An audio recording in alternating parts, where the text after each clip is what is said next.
Bismillahirrahmanirrahim. Assalamualaikum warahmatullahi wabarakatuh. Selamat pagi, salam sejahtera bagi kita semua. Salam sehat dan tetap semangat.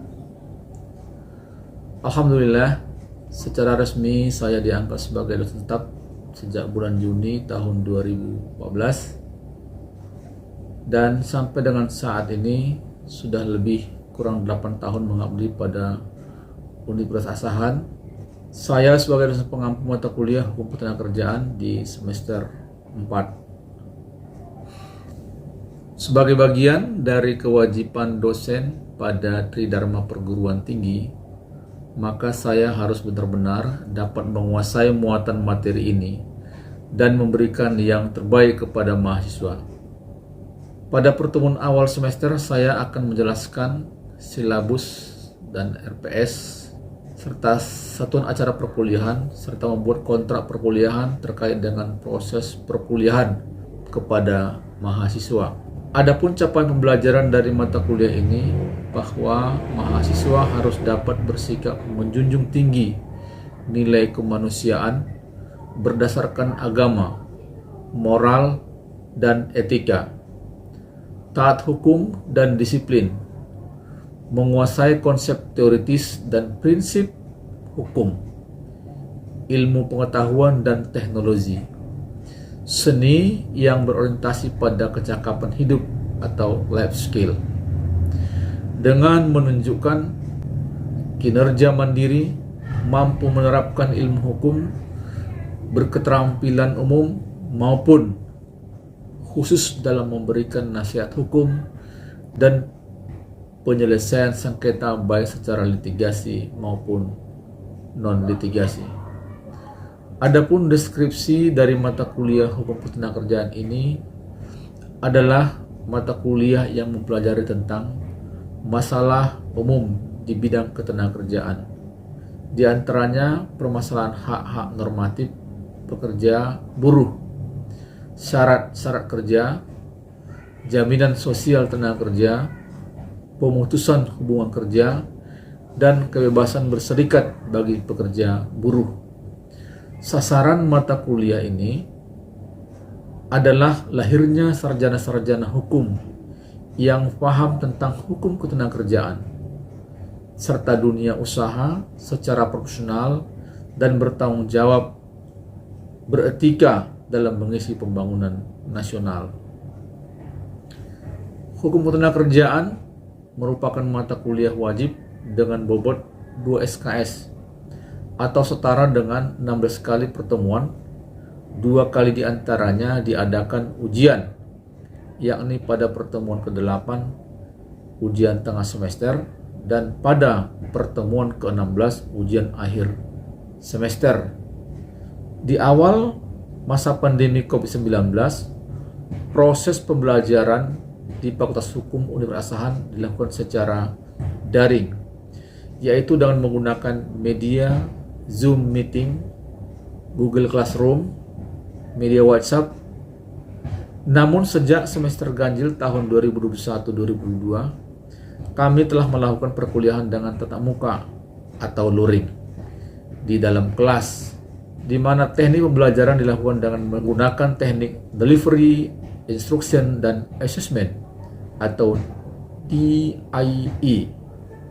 Misalnya dilakukan dengan cara kuliah umum, diskusi, belajar terstruktur dan mandiri serta kolaboratif. Dalam melakukan pengajaran, saya menggunakan buku-buku referensi seperti tulisan dari Profesor Imam Supomo, Abdul Hakim, SHMH, Dr. Asri Wijayanti, Dr. Supratman, dan sebagainya. Selain itu, untuk memudahkan mahasiswa, saya juga membuat diktat mata kuliah pengantar hukum ketenagakerjaan yang dapat dimiliki oleh setiap mahasiswa. Saya juga menulis buku ber-ISBN dan telah terdaftar pada Dirjen Haki.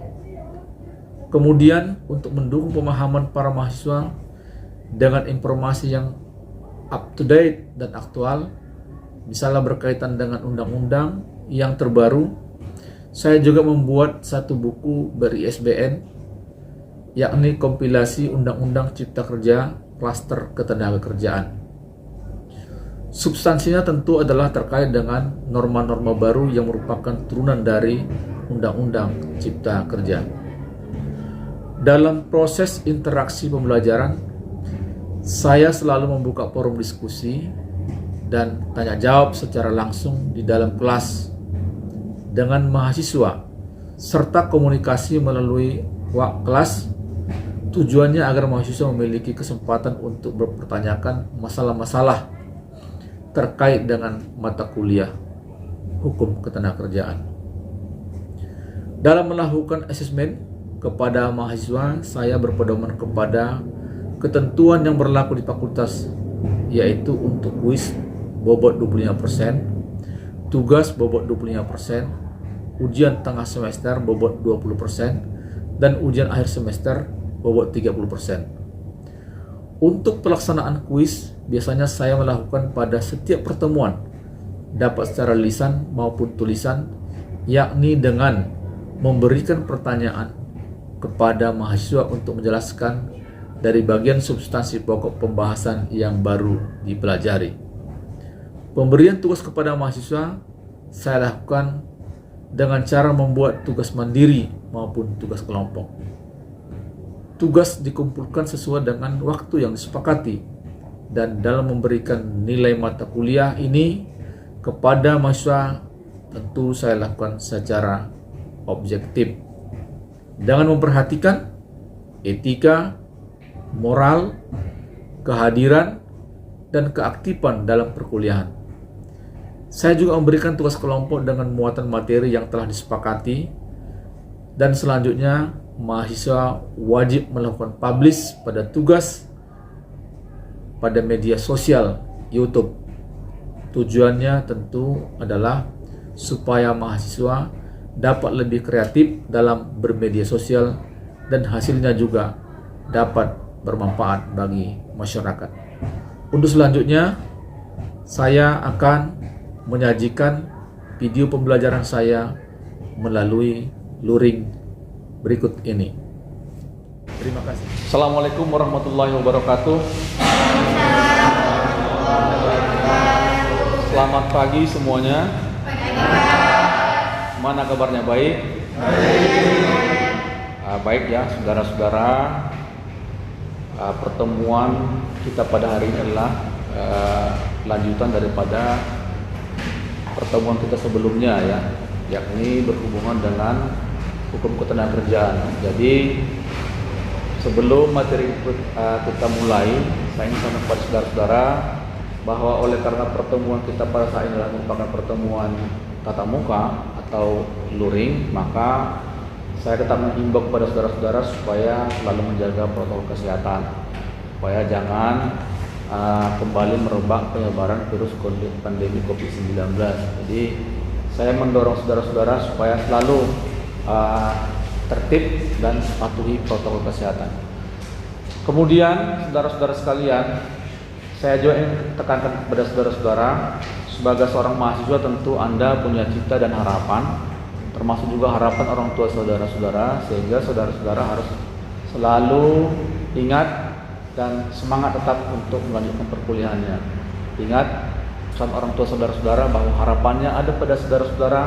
Orang tua saudara ingin Anda selesai tepat pada waktunya. Jadi jangan sia-siakan kesempatan yang diberikan oleh orang tua saudara, karena kesempatan ini tidak dimiliki oleh semua orang. Banyak orang yang mau kuliah tapi tidak punya kesempatan. Jadi Anda ini adalah orang-orang yang beruntung telah melanjutkan perkuliahan di Fakultas Hukum atau di Universitas Asahan ya. Itu kira-kira motivasi kita pada pagi hari ini, supaya Anda tetap semangat dan tetap semangat ya. Baik saudara-saudara sekalian, bahwa minggu yang lalu kita sudah sampaikan materi tentang serikat pekerja serikat buruh ya. Bahwa serikat pekerja serikat buruh itu sebagaimana kita ketahui adalah merupakan bagian daripada hak norma para pekerja buruh. Serikat pekerja serikat buruh itu telah diatur secara tegas dan jelas dalam Undang-Undang Nomor 21 Tahun 2000 tentang serikat pekerja serikat buruh. Sebagai hak normatif para pekerja buruh, maka para pekerja buruh tidak boleh dihalang-halangi oleh pengusaha dalam mendirikan atau juga menjadi anggota, tidak menjadi anggota serikat pekerja serikat buruh. Jadi ada kebebasan yang diberikan oleh undang-undang kepada para pekerja buruh untuk membentuk serikat di tempat masing-masing para pekerja buruh bekerja. Sebelum kita lanjut materi yang berikut ini, yaitu pada bagian substansi masalah hak normatif para pekerja buruh, maka saya ingin beri kesempatan kepada saudara berkenaan dengan tugas yang saya sampaikan kepada saudara-saudara. Mungkin ada hal-hal yang ingin dipertanyakan dari substansi pokok pertemuan kita yang minggu lalu berhubungan dengan serikat pekerja serikat buruh. Saya persilakan kepada saudara-saudara, barangkali ada yang dipertanyakan dan diskusikan sebelum kita memasuki sesi yang hak-hak normatif para pekerja buruh. Persilakan kalau ada.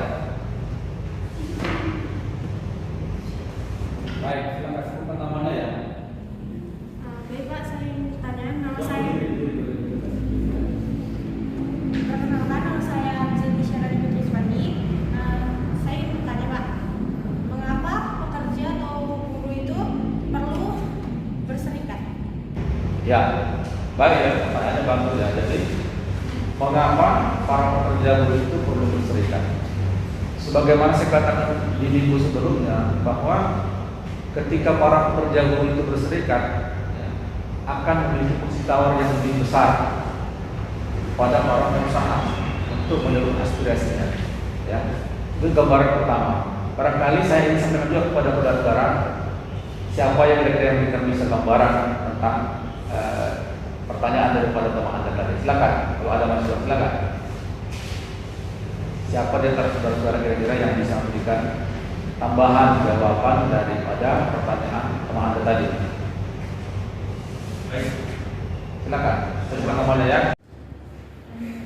Ingin menanggapi pertanyaan teman saya tadi, Pak. Mengapa pekerja buruh itu wajib? Mengapa pekerja buruh itu perlu berserikat? Menurut saya, pekerja buruh itu sangat perlu untuk berserikat. Mengapa? Dikarenakan pekerja buruh itu jika ingin menyalurkan aspirasinya, maka salah satunya serikat pekerja buruh itu merupakan suatu wadah untuk menyalurkan aspirasi tersebut. Contohnya, pekerja buruh itu ingin melakukan ingin perusahaan itu menerapkan upah UMR seperti mana yang telah ditetapkan oleh gubernur. Maka alangkah lebih baiknya pekerja buruh itu menuntut ke perusahaan melalui organisasi tadi. Contohnya kalau di Asran ini seperti SPS ini. Sekian Pak menurut saya. Ya, bagus ya. Jadi ada tadi referensinya. Bahwa benar. Jadi salah satu fungsi para pekerja buruh berserikat itu adalah bisa menjadi wadah bagi para pekerja buruh untuk menyalurkan aspirasinya. Sebagai wadah pembinaan para pekerja buruh juga. Jadi berserikat itu sangat baik bagi para pekerja buruh. Kalau misalnya kita buat satu gambaran, ketika buruh itu bisa membuat satu perkumpulan atau satu organisasi, ya, dengan para pekerja buruh yang tidak berserikat, menurut Anda mana yang lebih kuat posisinya, posisi tawarnya untuk mengajukan suatu permohonan kepada para pengusahanya? Siapa kira-kira menurut Anda yang paling bisa berperan? Yang berserikat atau yang tidak berserikat? Berserikat, Pak. Ya, karena mereka melakukan suatu permohonan itu, pengajuan itu melalui suatu kelembagaan, sehingga perannya sangat strategis, akan bisa mempengaruhi pengusaha, sehingga kebijakan itu bisa akan berdampak kepada para pekerja. Ya. Baik, ya, bagus sekali tadi jawabannya. Ada barangkali yang kedua, silakan. Jika ada di antara saudara-saudara yang masih ingin mempertanyakan masalah serikat pekerja serikat buruh, ya silakan sebutkan namanya, ya. Nama saya Andreas Gamanda. Saya di sini akan bertanya. Di sini kan undang-undang mengatur tentang kebebasan berserikat, sehingga akan terjadi banyak unsur serikat pekerja atau buruh yang dapat saja menimbulkan konflik. Pertanyaannya, bagaimana posisi dan peran Dinas Tenaga Kerja dalam hal adanya konflik yang terjadi antara serikat dengan serikat lainnya yang ada di dalam perusahaan? Ya, kamu siap? Ya. Baik, siapa di antara Anda yang bisa memberikan gambaran jawaban dari Anda tadi? Coba. Boleh. Silakan. Perkenalkan, nama saya Cindy Fatimi. Saya akan menjawab pertanyaan dari saudara Angga.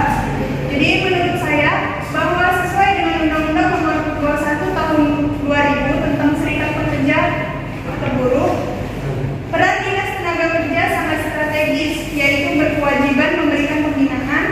Bahkan serikat pekerja buruh tersebut menurut ketentuan harus dicatatkan di kantor Dinas Tenaga Kerja. Tujuannya apa? Tujuannya adalah jika ada perselisihan antara tenaga pekerja atau buruh, maka Dinas Tenaga Kerja dapat melakukan verifikasi ke lapangan. Demikian jawaban dari saya. Ya, baik ya. Coba kasih hapus dulu.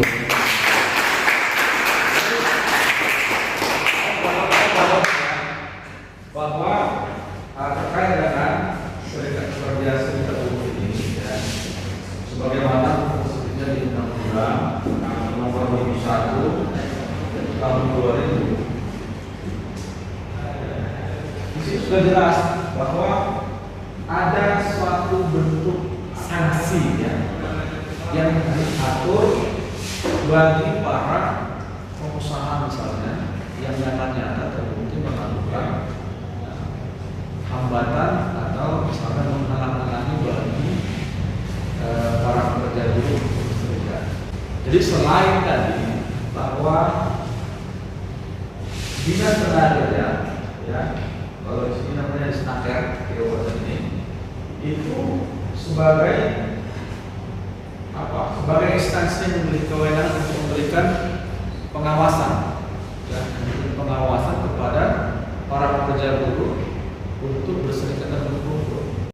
Pihak instansi tenaga kerja ini boleh saja melakukan namanya penyidikan terhadap pengusaha yang diduga ya, artinya kan belum tentu benar ya. Para pekerja buruh ini kadang-kadang bisa juga ya terlalu sensitif ya, padahal sebetulnya maksud pengusaha itu bisa saja untuk melakukan koordinasi seperti itu.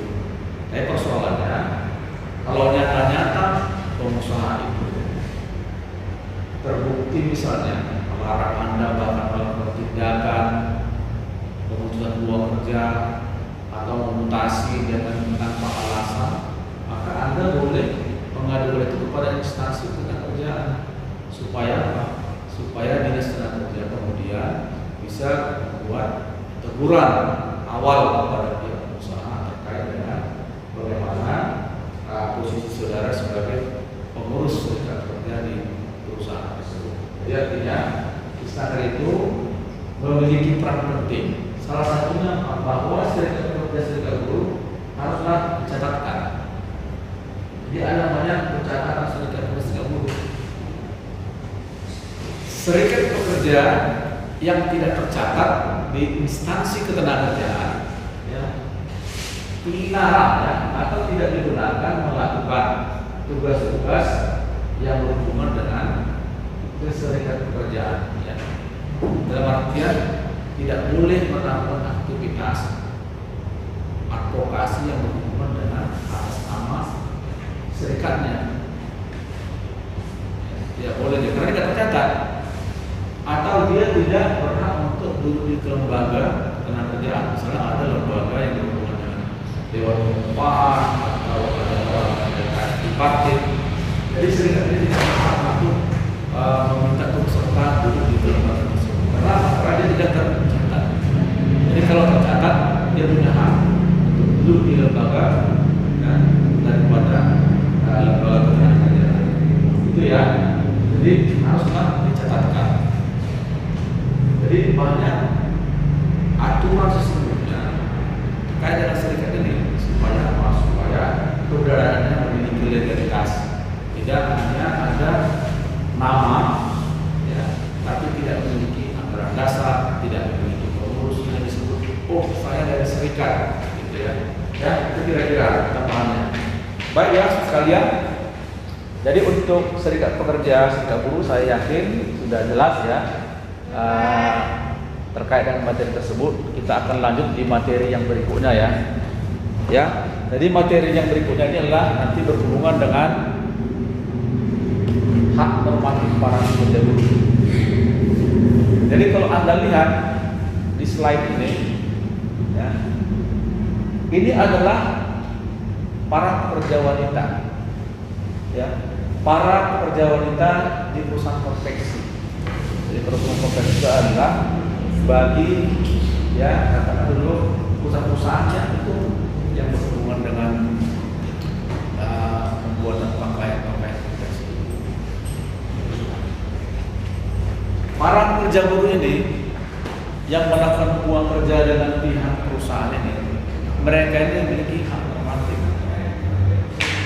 normatif, yaitu segala sesuatu yang berhubungan dengan hak seorang pekerja buruh dalam melaksanakan hubungan kerja dengan pihak perusahaan yang sudah diatur dalam perundang-undangan.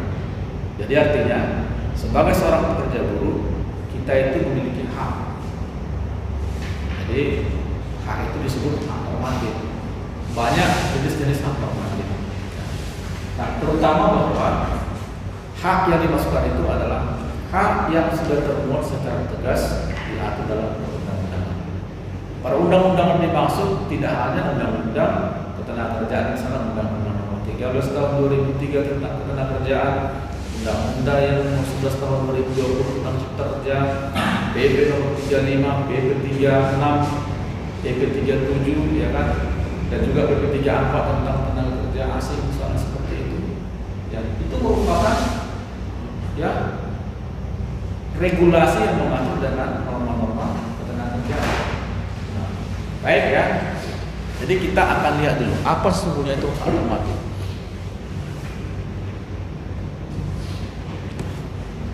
Jadi hak itu adalah segala sesuatu yang diberikan dan melekat pada setiap individu atau kelompok. Kelompok bagi para pekerja buruh misalnya yang melakukan suatu membentuk perkumpulan, itu namanya kelompok kerja. Bisa juga tadi individu, kelompok. Jadi apa? Yang dimasukkan kelompok itu adalah bagi mereka para pekerja buruh yang membentuk organisasi tadi. Saya katakan di awal tadi bahwa para pekerja buruh itu kan berhak untuk mendirikan serikat pekerja. Jadi kalau sudah bergabung dalam satu lembaga itu namanya kelompok. Kemudian membentuk namanya serikat. Jadi sehingga supaya Anda bisa memahaminya, salah satu daripada hak serikat pekerja, serikat buruh di perusahaan adalah untuk melakukan perundingan pembuatan perjanjian kerja bersama. Nah, apa yang dimuat dalam perjanjian kerja bersama itu? Yaitu syarat-syarat kerja. Syarat-syarat kerja yang berhubungan dengan norma-norma ketenagakerjaan. Apa saja norma-normanya? Ya misalnya ada yang berhubungan dengan upah, ada yang berhubungan dengan cuti, ada yang berhubungan dengan lembur, ada yang berhubungan dengan jaminan sosial, ya, banyak macam segalanya. Nah, jadi pekerja buruh atau serikat buruh ini berhak untuk mengajukan suatu perjanjian kerja namanya. Perjanjian kepada pihak perusahaan supaya mengatur syarat-syarat kerja yang berhubungan dengan norma-norma ketenagakerjaan. Nah, jadi ketika sudah dibuat satu perjanjian ya antara seorang pekerja buruh atau serikat buruh dengan pengusaha, maka itu menjadi norma, menjadi hak normatif para pekerja buruh. Ingat ya, pasal 1330 KUH Perdata dan pasal 1338 KUH Perdata yang menyatakan bahwa ada syarat sahnya perjanjian, kemudian juga perjanjian merupakan undang-undang bagi mereka yang membuatnya. Itu merupakan salah satu normanya, ya, unsurnya bagaimana kita punya hak untuk mengajukan suatu perundingan perjanjian kerja kepada pemberi kerja, yaitu pihak pengusaha. Ya. Jadi gambarnya tadi sudah jelas bahwa yang namanya hak normatif itu adalah yang berhubungan dengan hak seseorang pekerja buruh atau individu dan kelompok yang sudah diatur dalam undang-undang. Ya. Baik, sebelum kita lanjut kepada materi yang berikutnya, ya, baru awal-awal kan. Coba ada yang mungkin bertanya, ya, silakan. Ya, silakan. Oke, silakan. Ini namanya siapa ini? Si Zihan ya? Ya, silakan. Assalamualaikum warahmatullahi wabarakatuh. Waalaikumsalam warahmatullahi wabarakatuh. Ya, silakan. Izin bertanya Pak, di sini saya kurang mengerti mengenai pengertian hak normatif pekerja atau buruh. Mohon izin penjelasan ulangnya. Nah, baik ya. Jadi di awal saya sampaikan ya, bahwa hak normatif pekerja buruh itu adalah hak seorang pekerja buruh dan baik secara individu. Artinya hak itu melekat karena apa? Ya, diatur oleh undang-undang. Jadi misalnya juga ada perjanjian kerja yang dibuat oleh seorang pekerja buruh atau ada perjanjian kerja bersama yang dibuat oleh serikat pekerja serikat buruh untuk atas nama anggotanya, itu namanya juga hak normatif. Jadi ketika sudah menjadi kesepakatan, itu menjadi suatu norma. Normanya itu apa saja? Banyak. Ada upah, ada masalah libur, cuti dan lain segala macam. Jadi itu syarat-syarat kerja yang harus dipenuhi oleh pengusaha. Kenapa? Sudah jelas mengatur. Contoh misalnya hak normatif kerja itu terkait dengan upah. Ya. Upah itu ya, ada yang namanya upah minimum kabupaten, ada upah minimum sektoral kabupaten. Ya. Jadi ini yang jelas ya, bahwa salah satu contoh daripada hak normatif pekerja itu adalah upah. Ada menyebut upah itu gaji. Saya mau tanya kepada saudara-saudara, kira-kira upah dan gaji itu sama nggak? Sama ya. Artinya berupa pendapatan yang diperoleh seorang pekerja buruh dari pengusaha karena melakukan suatu aktivitas pekerjaan. Jadi para pekerja buruh itu biasanya sebelum melakukan hubungan kerja yang ditanya itu kan ada satu, ya, berapa upahnya. Jadi unsur hubungan kerja itu ada 3, ada perintah, ada pekerjaan, ada upah. Jadi upah ini bukan penting. Pekerja buruh ini selalu menegakkan ketika akan ada suatu kesepakatan untuk membuat hubungan kerja, maka di sana akan dibuat kesepakatan. Kamu bekerja mulai dari 8 sampai jam 12 istirahat, dan 12 sampai 1 kemudian istirahat, ya. Lalu jam 13 sampai dengan jam 16 kamu bekerja, total jam kerjanya 7 jam. Kemudian kamu mendapat upah, ya, upah minimum kabupaten mana? Berapa UMK-nya? 3 juta. Biasanya upahnya 3 juta. Itu adalah merupakan syarat kerja, norma kerja yang sudah disepakati oleh pemberi kerja, dan memang itu merupakan bagian daripada hak-hak orang pekerja buruh. Karena apa? Sudah diatur dalam undang-undang. Dari upah itu jenisnya ada upah minimum kabupaten, ada upah minimum sektoral kabupaten, ada juga namanya upah minimum provinsi, ada upah minimum sektoral provinsi. Ya, jadi ini singkat ya, hanya supaya Anda tahu ini adalah norma. Namun demikian, coba saya kasih dulu kesempatan kepada saudara. Ada nggak yang kira-kira bisa memberikan gambaran terkait dengan pertanyaan Jihan tadi? Siapa kira-kira bisa gambaran? Saya ingin memberikan pendapat dari Ya. pertanyaan dari Bagus. menurut saya hak normatif pekerja buruh adalah hak-hak buruh di mana sebagai yang lahir sebagai upaya untuk memberikan perlindungan terhadap pekerja yang diatur dalam peraturan perundang-undangan perjanjian kerja, peraturan perusahaan ataupun pekerja yang dilakukan dalam perjanjian kerja tersebut bersifat mengikat ataupun antara pengusaha dengan pekerja. Demikian, terima kasih. Ya, jelas ya.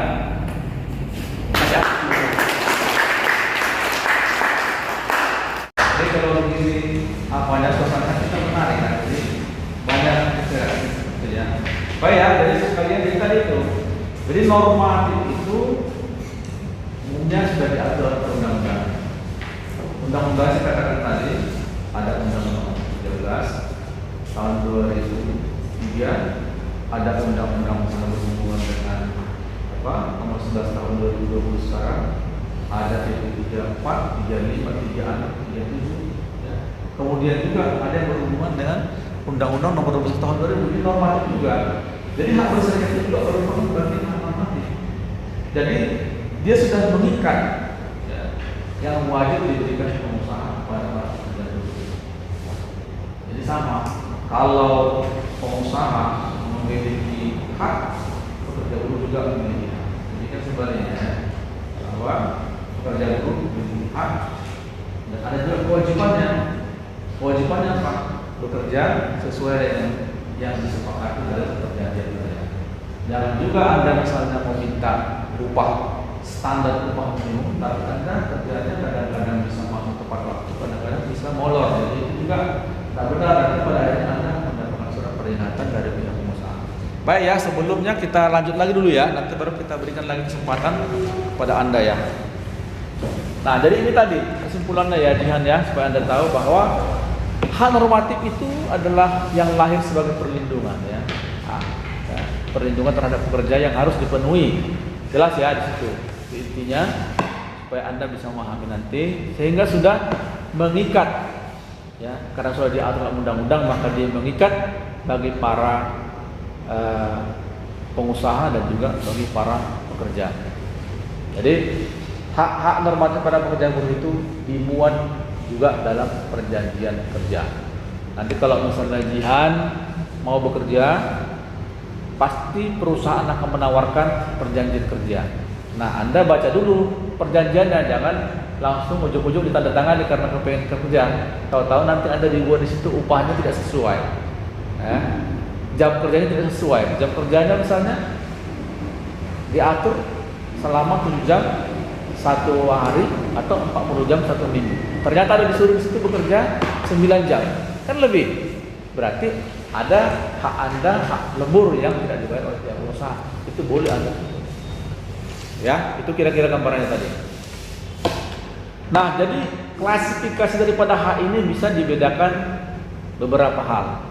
Ada yang bersifat ekonomis, ada yang bersifat politis, ada yang bersifat medis, dan ada yang bersifat sosial. Ya, apa-apa saja itu nanti bisa kita jelaskan kepada saudara-saudara. Nah, sebagai gambarannya, ya, kalau misalnya seorang para pekerja buruh itu yang sudah melakukan hubungan kerja dengan pengusaha, ya, sejatinya dia pasti ingin adanya suatu peningkatan kesejahteraan. Pastilah para pekerja buruh itu ingin mendapatkan penghargaan yang lebih dari apa yang dia lakukan. Misalnya bahwa seorang pekerja buruh tentu ingin perlindungan jaminan sosial kepada para keluarganya. Saya seorang pekerja, tentu saya dan istri dan anak. Saya ingin juga bagaimana perlindungan itu diperoleh oleh keluarga saya. Nah, apakah itu boleh? Ya, justru memang pihak pengusaha harus juga memperhatikan aspek-aspek yang demikian. Jadi tidak mutlak hanya kepada sendiri. Makanya perlu juga kembali kepada urusan sebelumnya. Serikat pekerja itu mendorong supaya adanya suatu perjanjian untuk membuat suatu kesepakatan tentang pelaksanaan hak normatif itu meliputi kepada keluarga para pekerja buruh. Ya, kira-kira gitu. Jadi tadi kalau misalnya bersifat medis, apa itu? Ada yang sifat dengan misalnya kesehatan, ya, kesehatan seseorang pekerja buruh, ya. Saya gambarkan misalnya terkait dengan hak seorang pekerja buruh wanita, ya. Ada namanya cuti, ya. Coba dulu siapa yang bisa kasih gambaran cuti itu bagi pekerja wanita apa ya? Cuti apa aja namanya? Kira-kira cuti haid, apa lagi? Melahirkan lagi. Iya, betul. Dia cuma 2 hari sebelum menikah. Dapat? Enggak. Jadi ada secara filosofis ya, secara medis itu, kenapa misalnya para pekerja buruh itu, pekerja buruh wanita dapat cuti haid? Ya, karena katanya kalau haid itu bagi pekerja wanita itu bawaannya nggak mood ya. Saya nggak tahu, karena saya belum haid ya. Tapi istilahnya bahwa seorang pekerja pria tidak memiliki hak cuti haid ya. Anda harus tahu itu. Tapi kalau Anda yang wanita itu punya hak cuti haid. Kenapa? Karena memang kodrat Anda sebagai seorang wanita, ya kodrat Anda itu hak Anda. Itu diberikan bawahan undang-undang. Hari pertama, hari kedua itu Anda diberikan cuti, tidak bekerja dan mendapatkan upah penuh. Itu perintah undang-undang, bukan kata saya, bukan kata para jamaah, itu perintah undang-undang. Itu aturan para pekerja buruh, itu namanya urusan medis. Ya. Jadi begitulah undang-undang kita itu mengatur sedemikian rupa bagaimana hak-hak normatif para pekerja buruh itu diatur. Saya hanya mengulangi tadi, jangan sampai misalnya si laki-laki minta cuti haid, Pak, mana cuti haid saya? Nanti kita ada hukumnya. Nanti bilang Anda ini sudah kurang bagaimana seperti itu ya kan? Jadi itu ya. Jadi gambarannya seperti itu kira-kira. Baik ya. Sebelum kita lanjut ada yang mau dipertanyakan silakan. Izin bertanya Pak, nama saya Rizky Latuardi Simbolon. Ya. Apa saja yang termasuk hak normatif pekerja atau buruh dalam hubungan kerjanya dengan pengusaha? Terima kasih. Walaupun sudah saya keluaran supaya lebih menyampaikan apa saudara apa namanya ini ada kita bersama. Coba saya mau berikan kasih gambar. Tadi sudah saya jelaskan sebetulnya. Coba saya mau berikan. Coba kasih pendapat. Assalamualaikum warahmatullahi wabarakatuh. Waalaikumsalam warahmatullahi wabarakatuh. Saya Beno, saya izin untuk menanggapi pertanyaan dari saudara saya.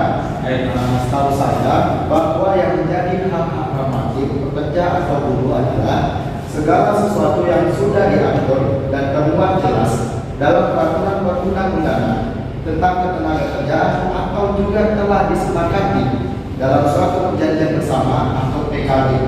Hak normatif itu terdiri dari hak atas upah, cuti, lembur, THR, hak pesangon jika di PHK, hak berserikat, hak jaminan sosial, dan lain-lainnya.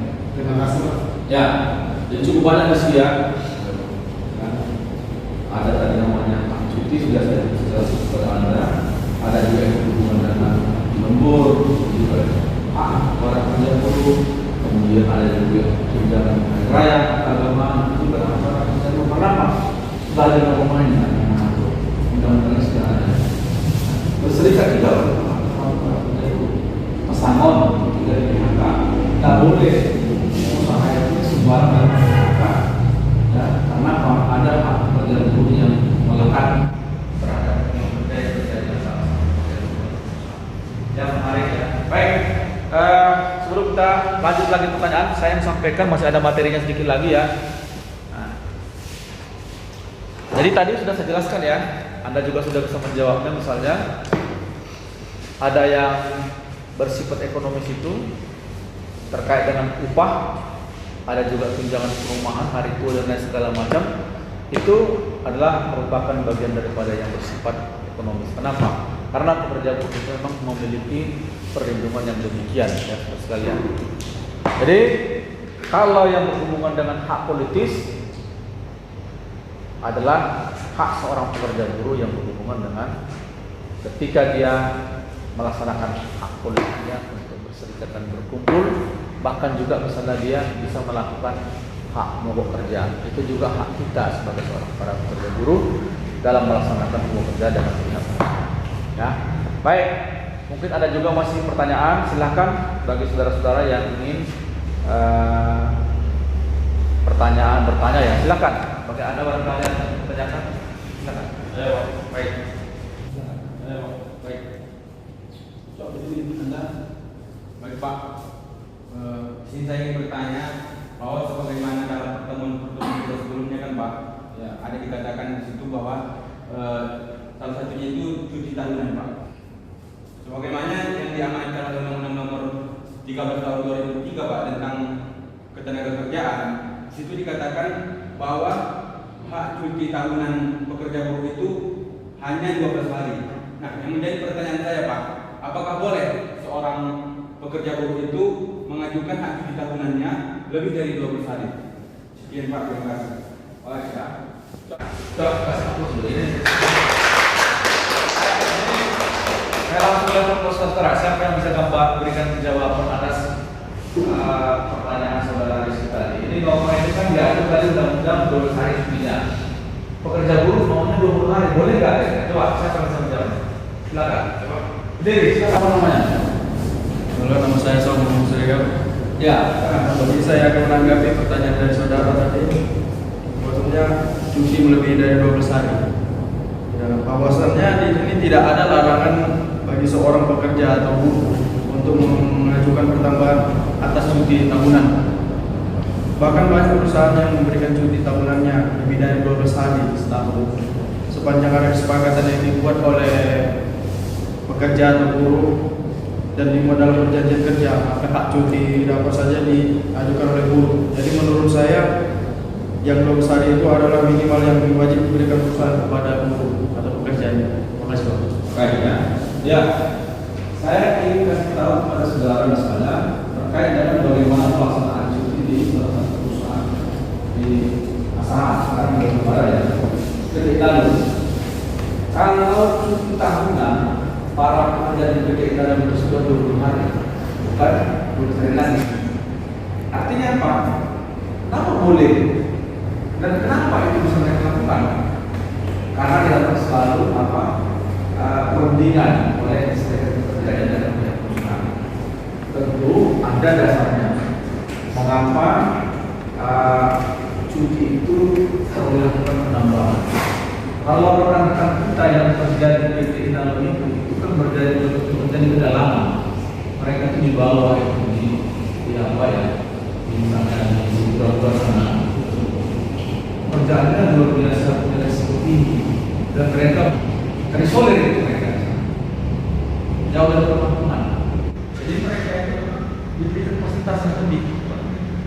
Mungkin itu salah satu usulan para serikat pekerja itu kepada pengusaha sehingga pengusaha mempertimbangkan itu jadi hak mereka. Jadi dia menjawab pertanyaan tadi daripada Rizky yang telah dijawab oleh Samuel itu betul bahwa boleh saja para pekerja buruh itu mengajukan kepada pengusaha menambah cuti. Tapi jangan juga Anda nanti memaksa. Yang norma itu 12. Tapi kalau Anda yang mengajukan 13 boleh nggak boleh? Kemudian nanti setelah disepakati boleh dalam satu bentuk perjanjian. Itulah tadi yang mengikat, jadi normatif namanya dia.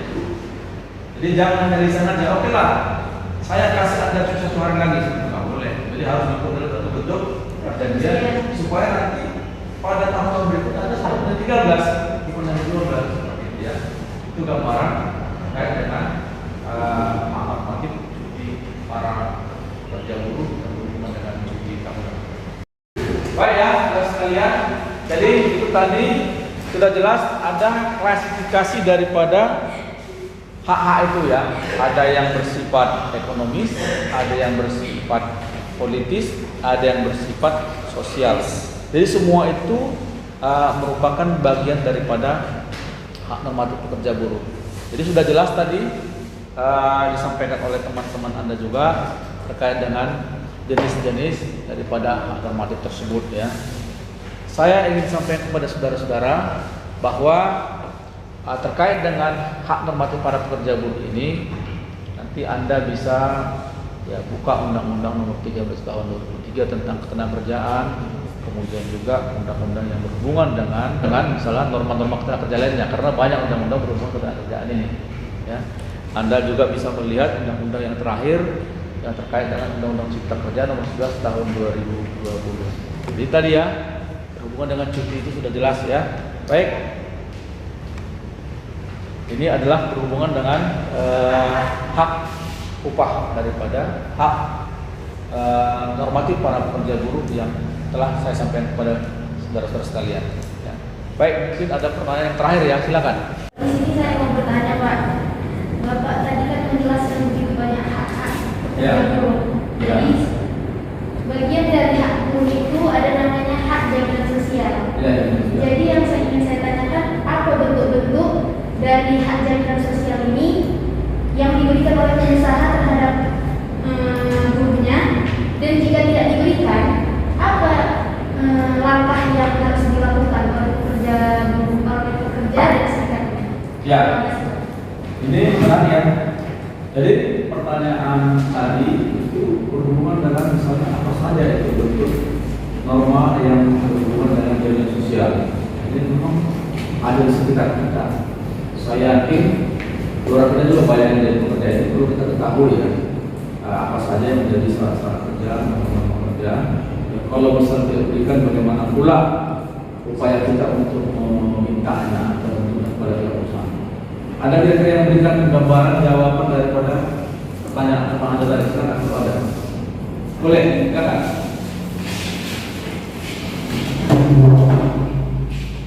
Baik, perkenalkan nama saya Ratu Sitorus. Saya di sini izin menanggapi pertanyaan dari saudari Ferdinand mengenai hak atas jaminan sosial yang wajib diterima oleh buruh. Nah, seperti kita ketahui bahwa seorang pengusaha itu wajib memberikan jaminan sosial kepada buruhnya. Nah, jaminan seperti apa yang diberikan oleh pengusaha terhadap buruhnya? Ada yang namanya jaminan kesehatan, jaminan kematian, jaminan hari tua, jaminan pensiun, bahkan kesejahteraan lainnya. Nah, dalam hal itu juga pengusaha wajib memberikan jaminan sosial dengan memperhatikan para istri dan anak-anak buruh tersebut. Nah, karena dalam hal tersebut hak atas jaminan sosial termasuk ke dalam hak normatif, maka jika ada seorang pengusaha yang tidak memenuhi jaminan sosial terhadap buruhnya, maka para buruh wajib melaporkan pengusaha tersebut dengan mendatangi dinas ketenagakerjaan setempat. Sekian tanggapan dari saya, lebih dari kurangnya mohon maaf. Baik, terima kasih dulu.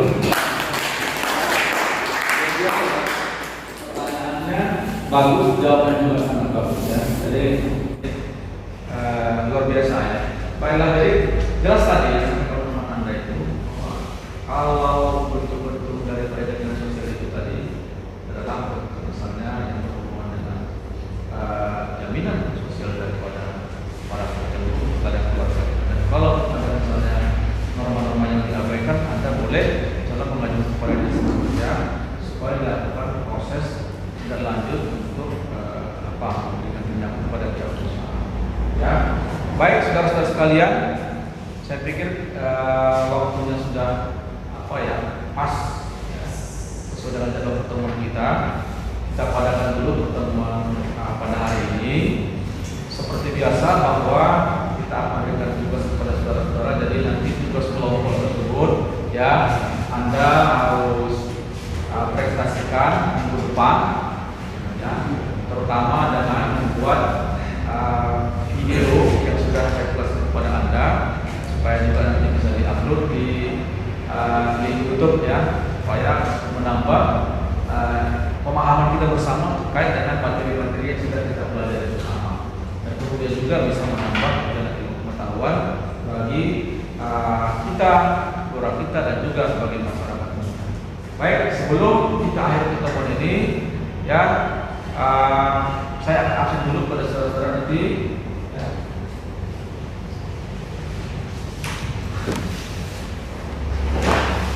Pak ya, saya absen dulu ya. Rizky Pasri, saya Pak. Rizky Lajuardi Simbolon, saya Pak. Efrangga Dido, Pak. Azali, Pak. Zihan Artika, ya. Ica Junior Sari, Arzeti Sahrani Putri Iswadini, hadir ya. Emreno Ramadan Siregar, hadir Pak. Angga Rizky, hadir Pak. Sundi Pratiwi, Sahmun Ruhum Siregar, ya. Aditya Pema Abimayu. Permisi dari Pak. Permisi ya. Baik, Ratu Balkis Torus. Saya Pak. Ya. Ika Bina Prakamina Sution. Saya Pak. Baik, saudara sekalian, demikianlah pertemuan kita pada hari ini. Dan kembali saya ingin kepada saudara supaya selalu patuhi protokol kesehatan. Ya, sampai bertemu kembali minggu depan. Terima kasih.